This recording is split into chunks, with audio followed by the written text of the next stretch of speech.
Muy buenas noches, muy buenos días. De nuevo Metrópolis con ustedes, como hemos estado desde 1998. Gracias por estar ahí.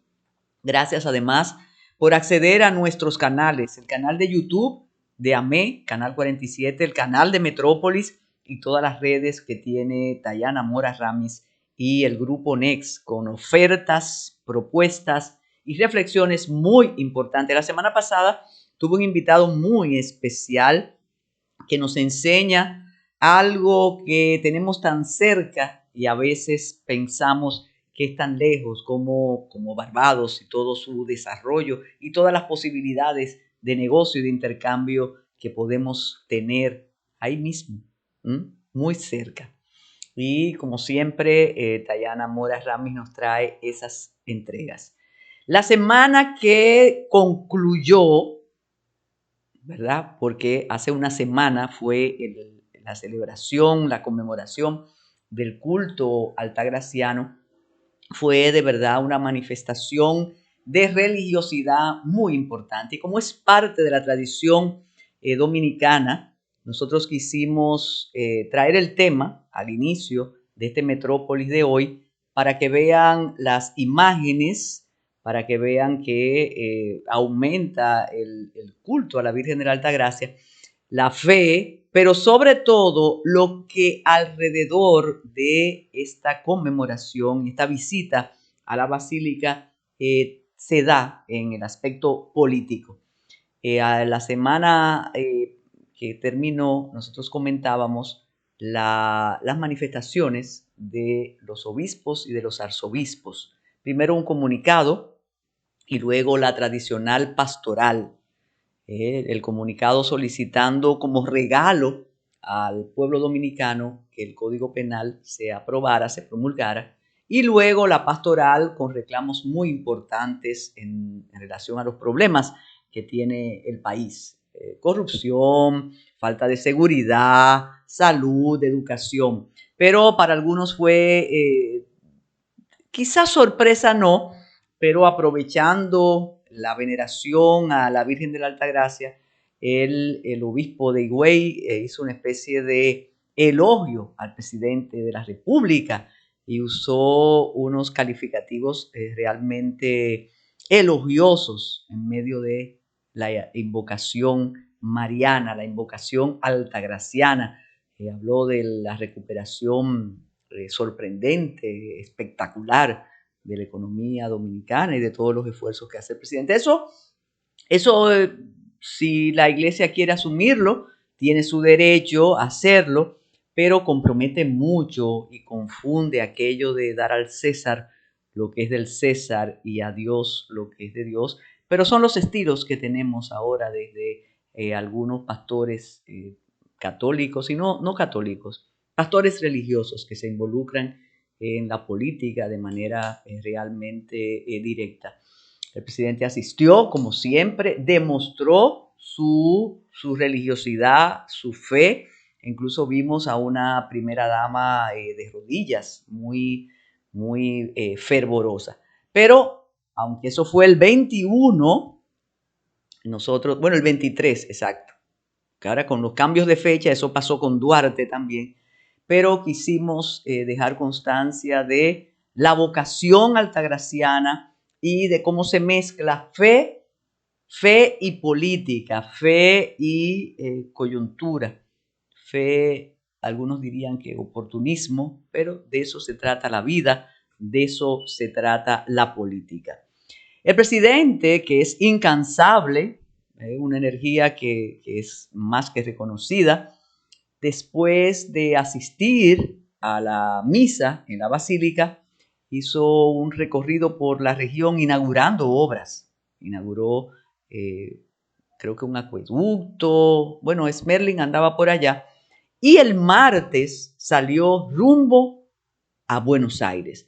El viaje es importante desde el inconveniente que tuvo el vuelo.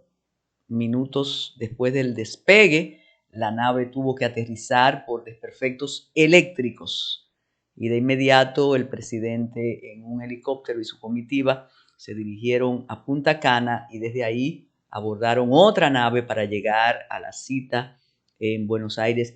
Esto se dijo, esto se comentó como si hubiera sido ver llover, como dicen en el Cibao.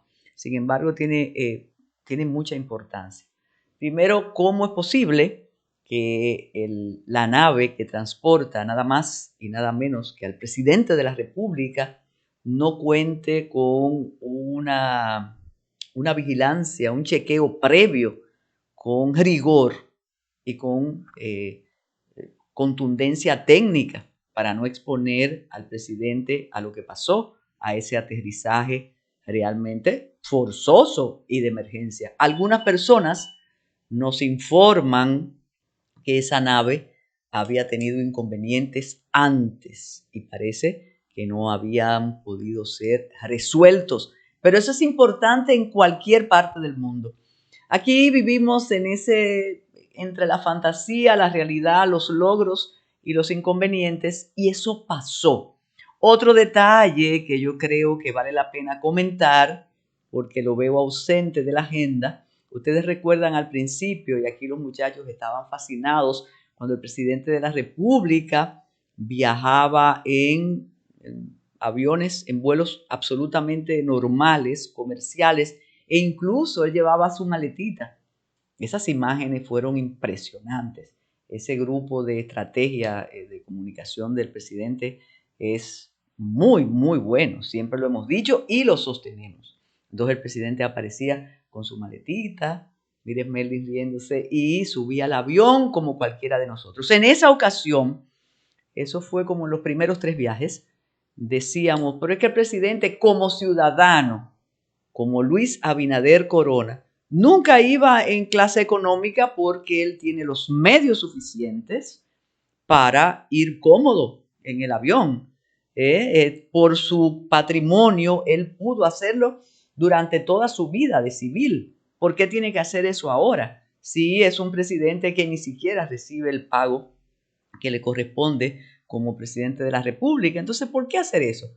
Pero surtió efecto y eso provocó comentarios que llenaron todas las páginas de los diarios, y todos los influencers lo mencionaban. Y no solo él, sino también los ministros que lo acompañaban. A veces tú lo veías a regañadientes, personas que tienen dinero más que suficiente para ir cómodos en un avión, en un viaje, sobre todo los viajes largos, y hacían eso. Pero ya el presidente viaja en aviones privados y no sabemos a quiénes pertenecen esos aviones, no nos lo dicen. Una persona ligada al equipo gubernamental nos dijo, bueno, si ustedes preguntan, es evidente que se lo vamos a decir. Ustedes, los medios, la gente que tenga interés. Bueno, no, lo hemos preguntado en el aire, pero no lo sabemos. Y eso es importante porque hay favores y hay galanterías con el poder que después tienen sus compensaciones. Alguien decía, y creo que lo dijo el propio presidente de la República en una ocasión, que llega el momento de tener un avión presidencial para que esos viajes, y una línea aérea dominicana también.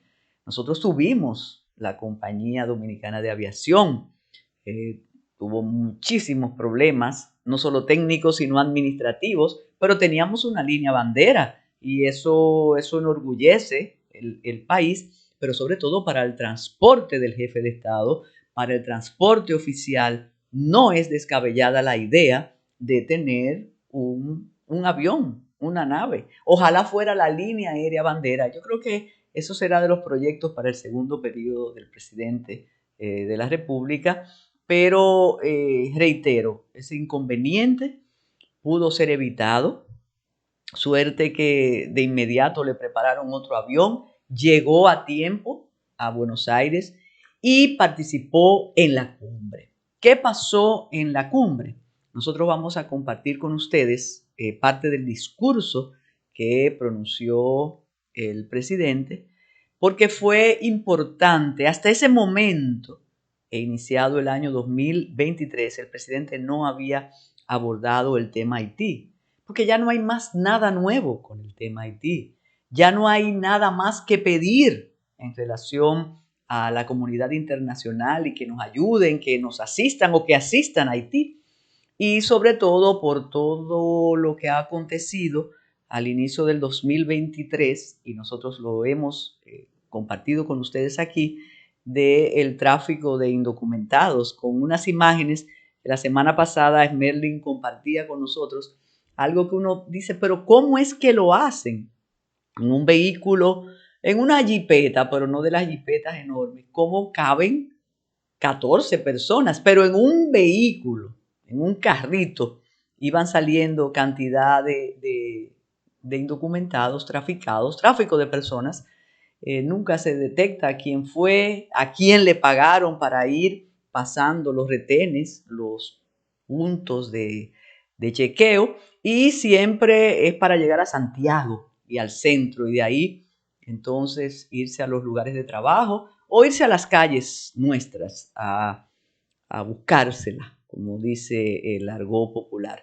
Pero el presidente retomó el tema Haití, pidió a la comunidad internacional una vez más que intervenga Haití, que reconozca el problema económico, sanitario, de violencia, el estado fallido que tenemos ahí al ladito, aquí mismo, no ni siquiera es al lado, es la misma isla. Y como les dijimos, vamos a compartir el discurso pronunciado por la importancia que tiene. Otro tema importante es que el 26 de enero se inició el mes de la patria, que concluye en febrero 27, con el día de la fundación de la República. El presidente estuvo en el inicio del mes de la patria con mucho entusiasmo, y creo que las autoridades, como nosotros, como miembros de esta comunidad dominicana, entendemos la importancia de rescatar los valores patrios, de mencionar a Juan Pablo Duarte, de mencionar la importancia de la bandera, de hablar de lo que significa tener una república independiente, soberana, con buenos dominicanos, como decía el fundador de la patria, Juan Pablo Duarte y Díez, que nació un 26 de enero de 1813. A partir de ese desfile inaugural del mes de la patria, hubo manifestaciones en distintos puntos del país, y volvió el tema de por qué el 26 no es feriado, porque se ha cambiado, y entonces, como decíamos con la fiesta de los Santos Reyes, aunque es diferente porque eso es religioso, tiene que ver con los niños, tiene que ver con la tradición de juguetes y demás, pero como el día del nacimiento del patricio se cambia para el lunes siguiente, con aquello de la ley que extiende los fines de semana y que no parte la semana, el día que es, pero entonces pasa el 26 de enero sin pena ni gloria, y de alguna manera entonces hay dos festividades, porque las escuelas hacen sus desfiles el 26 de enero, aunque no sea feriado, y vuelven entonces el día que es feriado, y las autoridades también, a celebrar, a conmemorar y a recordarnos el sacrificio de Juan Pablo Duarte y Díez, el sacrificio y su triste destino, como decía Félix María del Monte. El forjador de la patria murió en el exilio, pobre, abandonado, triste y también decepcionado.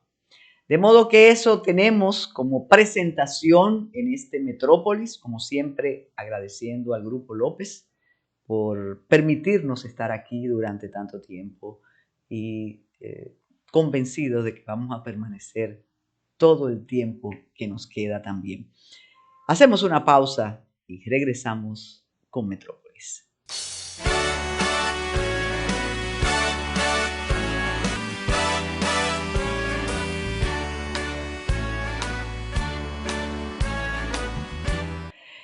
Como decíamos, el presidente retomó en Buenos Aires, en la cumbre de jefes de Estado de Latinoamérica y del Caribe, la cumbre CELAC, el tema Haití. Fue un discurso contundente, como siempre pasa cuando el presidente se refiere a ese tema. Demuestra que no hemos logrado nada, que le estamos dando la vuelta a la noria con el mismo tema. Ya no podemos ir al muro a verlo, a ver los adelantos, ya no podemos decir que la frontera está blindada. Lo que hay que reiterar es el llamado a la comunidad internacional que no oye, que no atiende el reclamo ni de Haití ni de la República Dominicana. Incluso conocíamos el jueves la información de los asesinatos de policías a manos de las bandas criminales incontrolables en Haití. Estas reuniones de jefes de Estado siempre, y estas entidades, siempre se comentan que se reúnen los jefes de Estado, se conocen, comparten, y qué bueno se hace esto para las relaciones interestatales y para que los jefes de Estado se conozcan, pero realmente no resuelven nada. Pronuncian el discurso y vuelven a sus trabajos en cada uno de sus países. Esta cumbre se celebró con la ausencia del presidente de Venezuela, Nicolás Maduro, con la ausencia de, no sabemos cómo decirle, a Daniel Ortega. A veces uno tiene que tener cuidado con los calificativos, pero con la ausencia del dictador Daniel Ortega y con la presencia del presidente de Cuba. Con ustedes entonces la participación del presidente Luis Abinader en la CELAC, reitero, retoma el tema Haití y el discurso realmente es muy, muy bueno. Lo mismo hizo el canciller, pero el canciller, uno realmente no aprende la disposición del canciller, sobre todo por su activismo muy cercano a los grupos de Haití, pero ahora él es el representante del Estado Dominicano y de la diplomacia, pero el presidente tuvo palabras ahí contundentes. Adelante, Esmerlin Rosario, con la participación del presidente de la República en Buenos Aires. En lo que respecta a nuestra región, no puedo dejar de recordarles la situación que padece el pueblo haitiano, de todos conocidas y expresados aquí por el primer ministro Henry, pero que no deja de agravarse cada día. Urgimos a que empiece a operar formalmente el Comité de Sanciones establecidos en las resoluciones 2645 y 2653 del Consejo de Seguridad de la ONU, para que las medidas que unilateralmente han tomado algunos estados puedan estar respaldadas por el marco vinculante del derecho internacional. Estas acciones han sido los primeros pasos para ayudar a las autoridades haitianas a restaurar el orden en su país. Sin embargo, aún no se ha respondido al llamado del gobierno haitiano para crear una fuerza militar robusta que permita a la Policía Nacional Haitiana confrontar en mejores condiciones a las organizaciones criminales que hoy día controlan entre un 60 y un 70% de Puerto Príncipe y que siembran la inseguridad y el desasosiego de un pueblo que reclama el derecho de vivir en paz. Sin esa ayuda, podemos estar seguros de que seguiremos lamentándonos de los sufrimientos que aquejan al pueblo haitiano. Recientemente, el gobierno haitiano ha publicado un llamado al consenso por una transición inclusiva y elecciones transparentes, que si bien aún no ha logrado el acuerdo de todas las fuerzas políticas, esta comunidad debería de abogar para que se amplíe ese llamado, para que pueda ser el primer paso hacia un diálogo nacional que permita completar una propuesta de salida auténticamente haitiana. De nuestra parte, reiteramos que la República Dominicana seguirá ofreciendo todo el apoyo que esté a nuestro alcance, pero no está en nuestras manos la solución a tan grave problema. Amigas y amigos, no es tiempo de escudriñar en las diferencias, sino de reforzar los valores y principios que dieron origen a la creación de este importante espacio. No nos llamemos a engaño. La única forma de alcanzar mejores condiciones en este mundo convulso es reforzando los espacios multilaterales que permitan consolidar nuestras posiciones frente al resto de la comunidad internacional.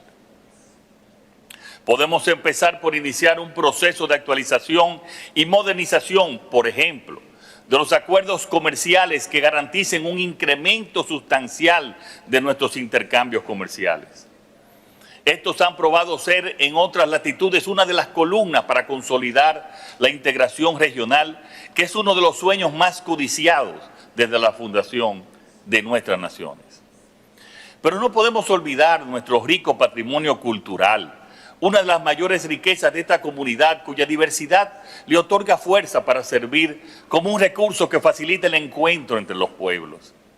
Si bien es cierto que entre nosotros existe diversidad y hasta divergencias, contamos con procesos históricos muy similares que nos han llevado a coexistir más allá de las particularidades lingüísticas, religiosas, étnicas o hasta diferencias políticas o ideológicas.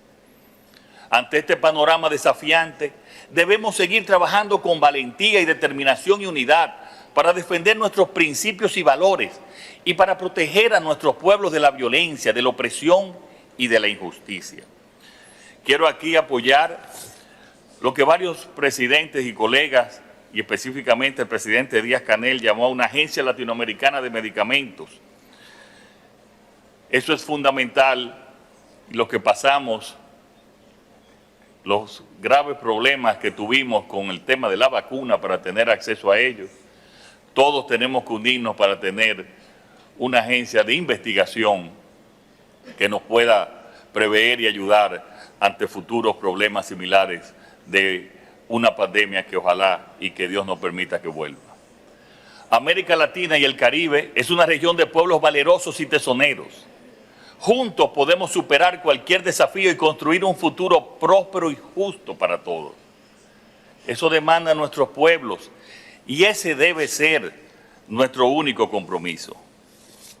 Quiero saludar a Ralph González por asumir San Vicente y Granadinas, la presidencia pro tempore de la CELAC para este año 2023 y que cuente, Ralph, con todo el apoyo de nuestro país, de la República Dominicana, para que de seguro sea exitoso en esta tarea. Y quiero también recordarle a todos y a todas que lo espero el próximo marzo 24 y 25 en Santo Domingo para la cumbre iberoamericana y espero la presencia de todos allá. Muchas gracias y que Dios los bendiga a todos.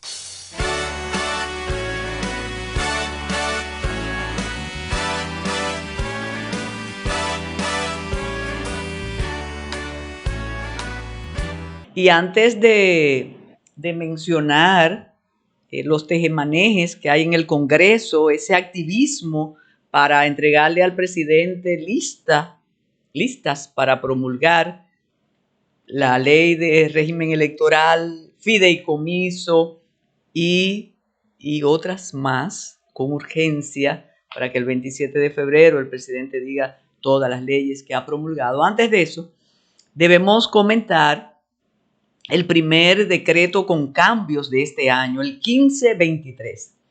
El presidente, en una jugada muy hábil, hizo unas sustituciones. A por B, B por C, pero creó un impacto, dio a los medios un tema para hablar sobre eso. Primero, el cambio en pasaportes. Recordemos que hubo inconvenientes con pasaportes, no hay libretas,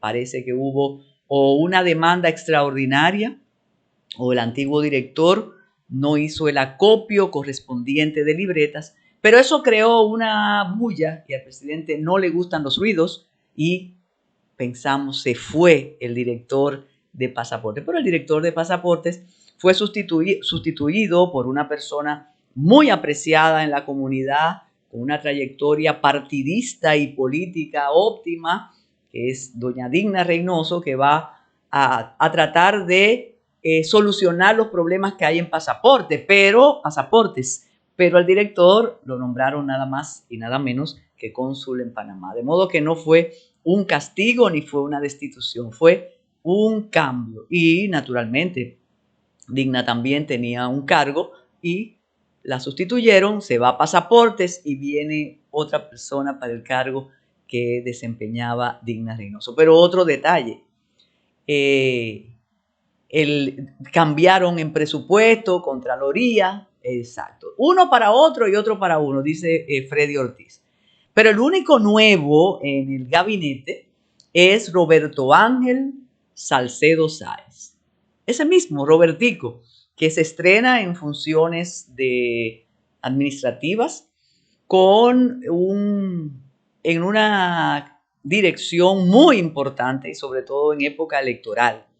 Es la dirección que manejaba y de alguna manera seguirá cerca Neney Cabrera, aunque todos dicen que eso es el presidente que dispone lo que se hace con esos fondos. Neney Cabrera no sale del tren gubernamental, se queda sin cartera, pero es Roberto Ángel que va a decidir qué hacer con los proyectos presidenciales.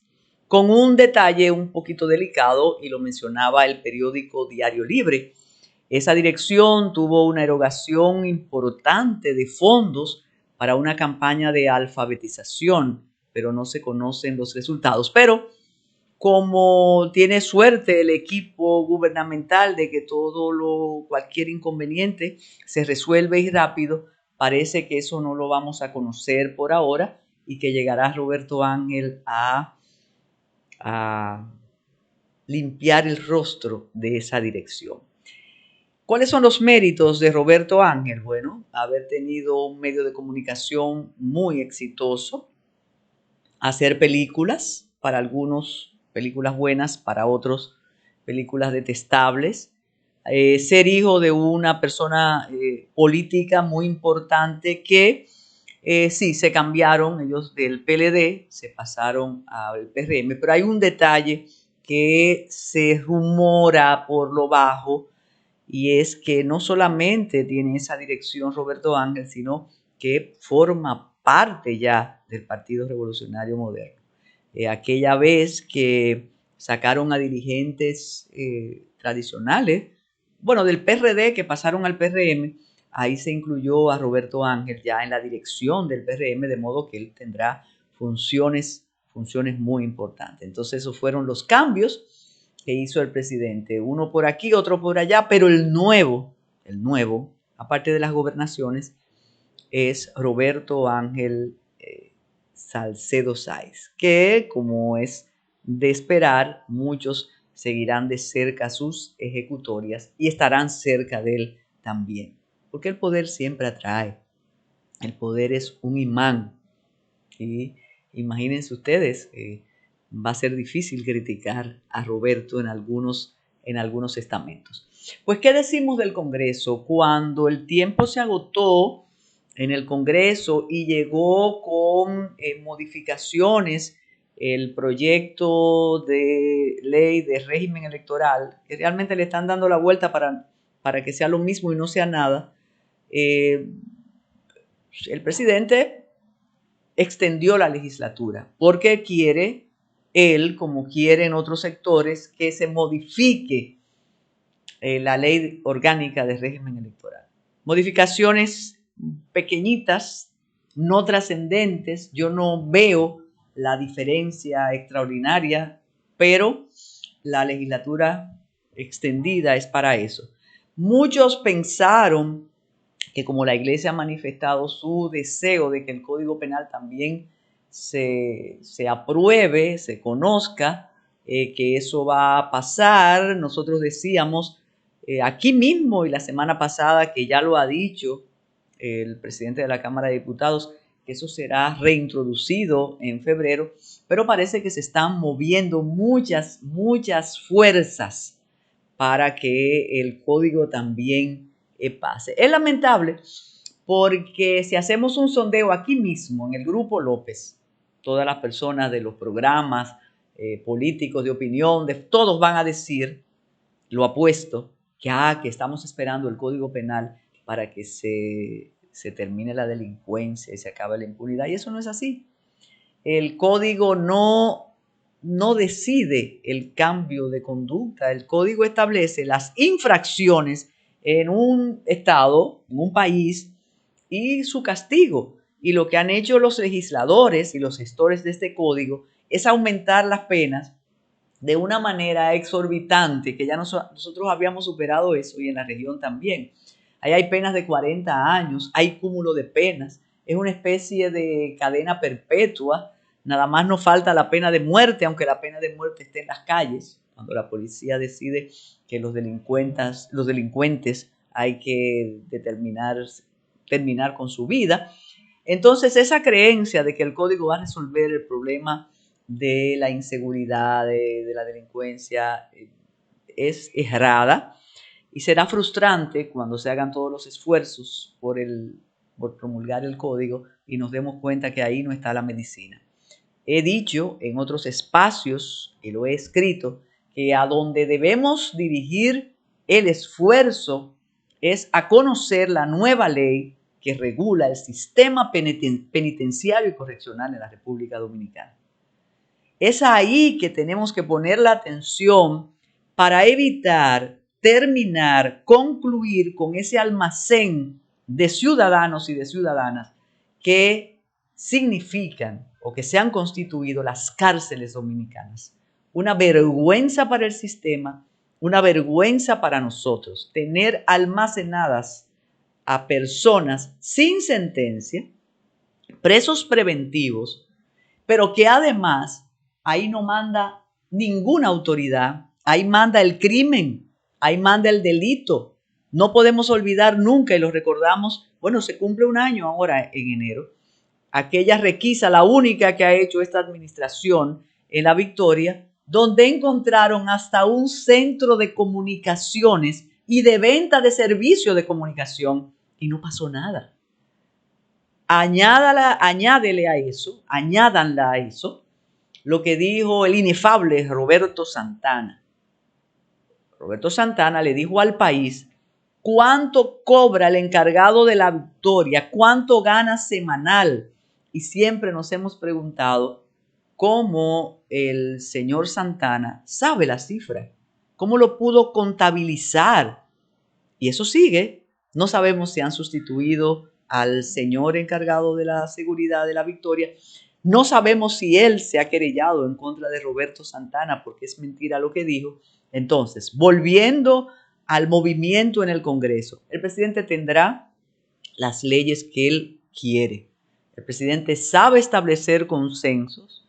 Tiene ahí tanto al presidente del Senado como la experiencia y la sagacidad de Alfredo Pacheco para lograr eso.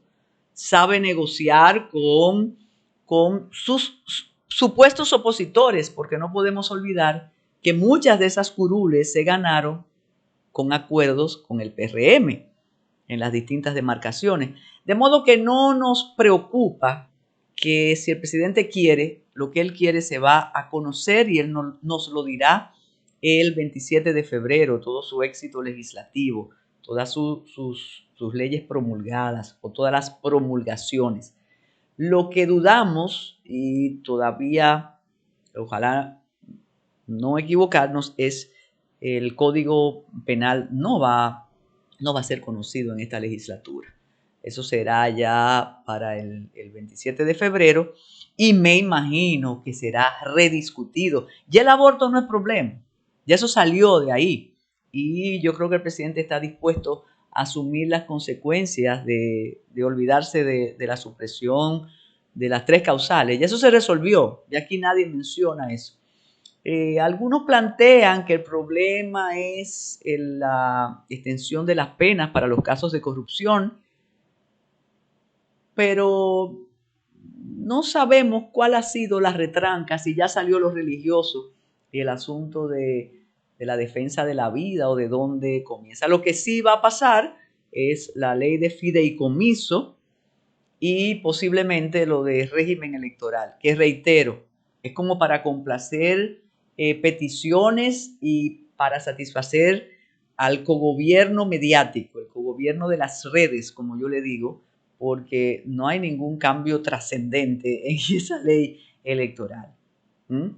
Yo no sé por qué no nos detenemos a repetir eso y a decirlo, y bastaría leer el proyecto para saber que no hay ningún cambio trascendente y que al final de cuentas, cuando comienza el proceso electoral, los partidos deciden y los grupos de facto también, que cuando no le gusta la administración, ellos se encargan de exigir y de decirle a la Junta que cumpla, pero cuando están satisfechos con la composición de todos esos órganos autónomos, todo va en buen carril. Y yo creo que así es que va la cosa. Y es bueno, no hay mayores inconvenientes ahora mismo institucionales. Después, la semana próxima, hablaremos de la campaña, porque no se necesita ser muy, muy brillante para saber que todos están en campaña, pero están esperando modificaciones a la ley ¿para qué? Para frenar la campaña. Eso es imposible. Y sí, yo creo que el presidente tiene todas consigo para repostularse, para optar por un segundo periodo y para que le vaya muy, muy bien.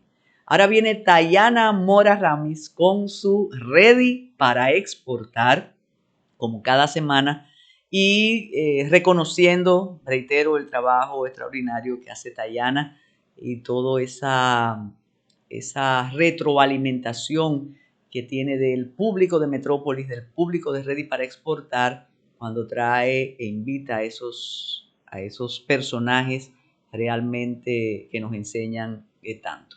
Así que Smerlin, vamos a esperar a Tayana y también esperemos los acuerdos en el Congreso de la República para que las leyes, los proyectos se conviertan en leyes, los que quiere el presidente de la República. Yo no creo que aquí se necesitan más leyes, pero si esa es la creencia y Finjus así lo dice y Participación Ciudadana así lo dice, pues tendremos más leyes.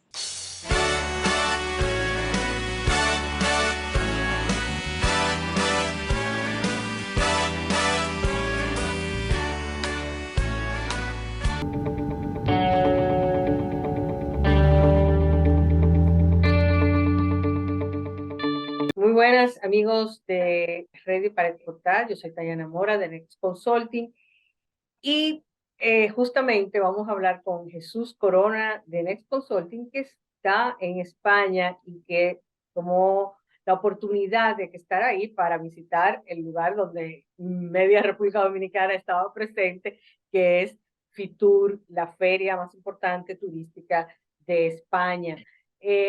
Cuéntanos, Jesús, esa experiencia, cómo encontraste la feria, sé que es la primera vez que la visitabas. ¿Qué te pareció Fitur 2023? Hola Tayana, hola a la audiencia de Ready para Exportar en Metrópolis.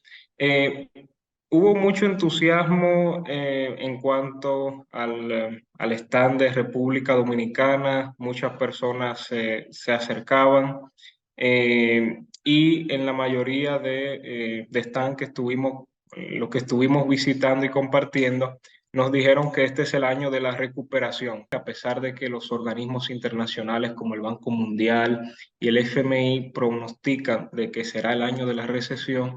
Vemos que muchos están, principalmente de América Latina, entienden de que a través del turismo será aquello que compense la economía y que será el motor para el desarrollo este año. Además de eso, algunos nos comentaron de que ven algunas tendencias distintas, de que el mercado se diversificará aún más también en el 2024 porque pues ya la recuperación estará supuestamente finalizada y muchos proyectos de infraestructura completados.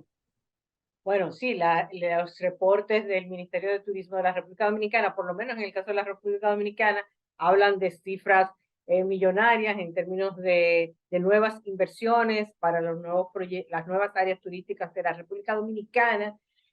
Nosotros aquí en Ready para Exportar siempre hemos hablado de la preocupación de que no convirtamos un polo tan especial con una diversidad tan interesante como Pedernales, que no repliquemos lo que hemos hecho en otros polos donde se han erosionado nuestras costas, sino que se pueda hacer un turismo, pero diferente. Y justamente quiero hablar de esas tendencias, porque también sé que estuviste en conferencias con expertos en estos temas. Estamos viendo, la tendencia es que estamos viendo a una generación Z, las personas de tu generación, que están buscando un turismo diferente. Como tú dices, no solamente tenemos que hablar del 2023, sino del 2024 y más allá. No solamente cómo traemos llenamos los hoteles que tenemos ahora, sino cómo atraemos el turista que va a venir en los próximos años. Y es un turista, sobre todo en Europa, en Estados Unidos, en los países más desarrollados,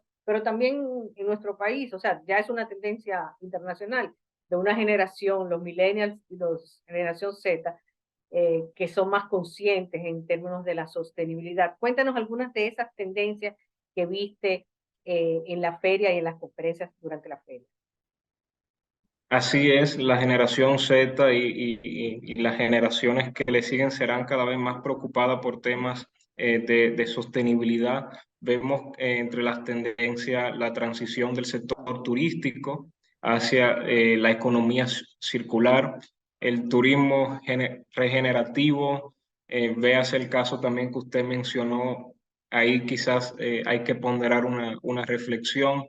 El nivel de digitalización de las pymes turísticas que tiene que ser cada vez mayor, precisamente porque también el usuario se está moviendo hacia esas tendencias.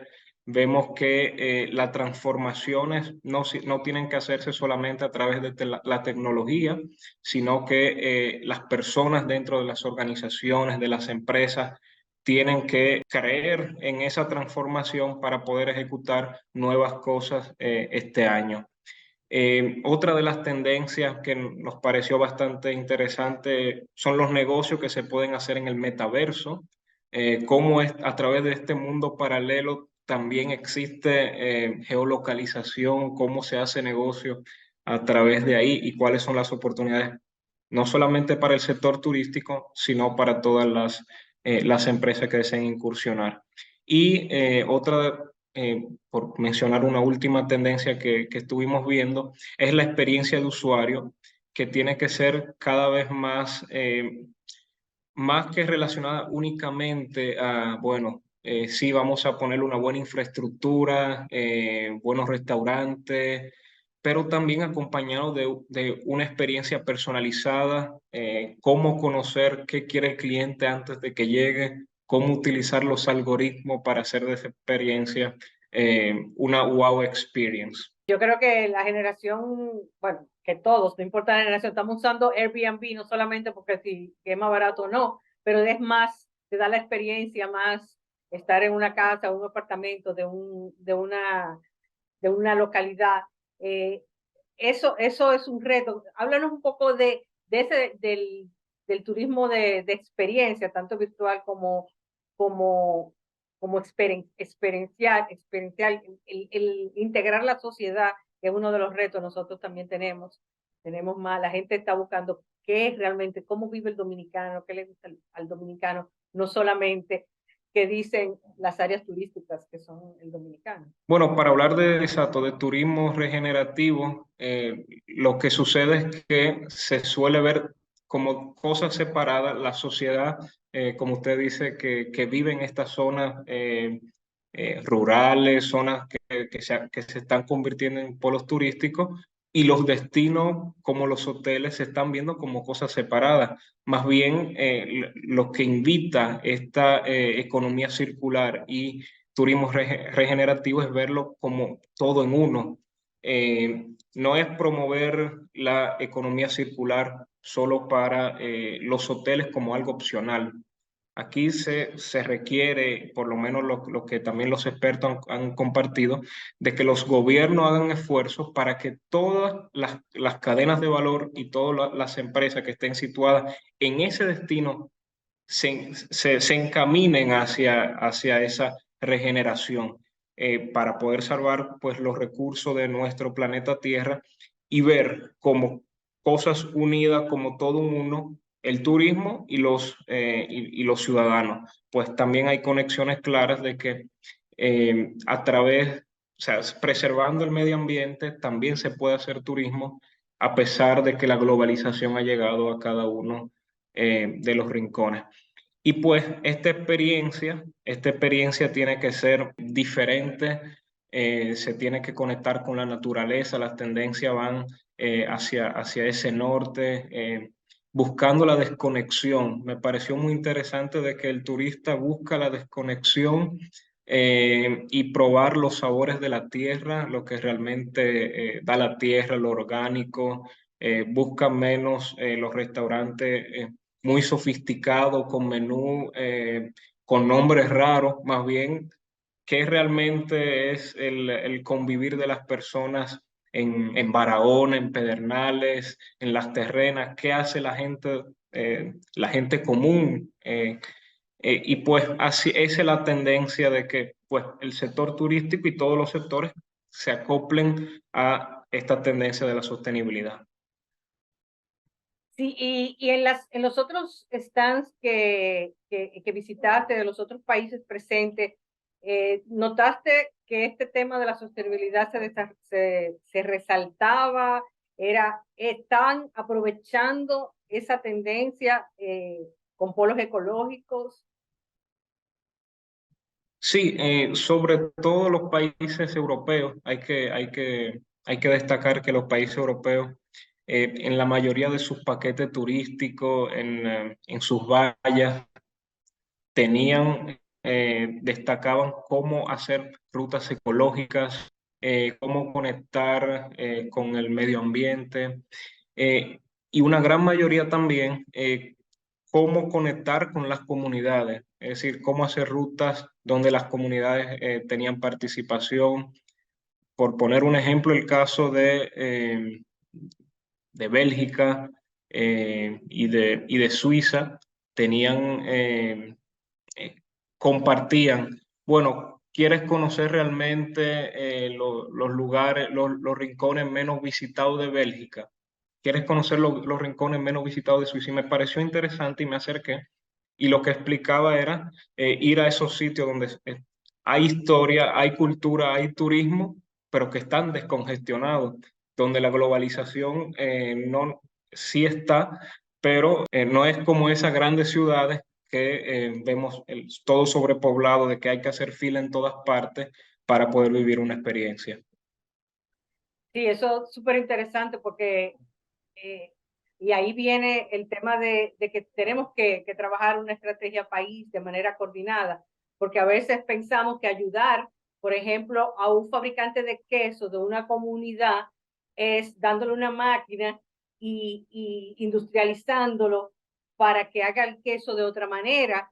Y sin embargo, tal vez preservando la tradición de hacer el queso de hoja, por ejemplo, de la forma tradicional, claro, mejorándolo y con todos los estándares de higiene necesarios y demandados hoy en día, pero con que se preserve esa tradición de manera que también sea un atractivo turístico. Si lo vemos como eso, pues le damos ese ingreso adicional a esta fábrica de queso, pero también le damos un valor diferente, que es lo que países como Francia, como Suiza han hecho, por ejemplo, con sus fabricantes de queso tradicionales.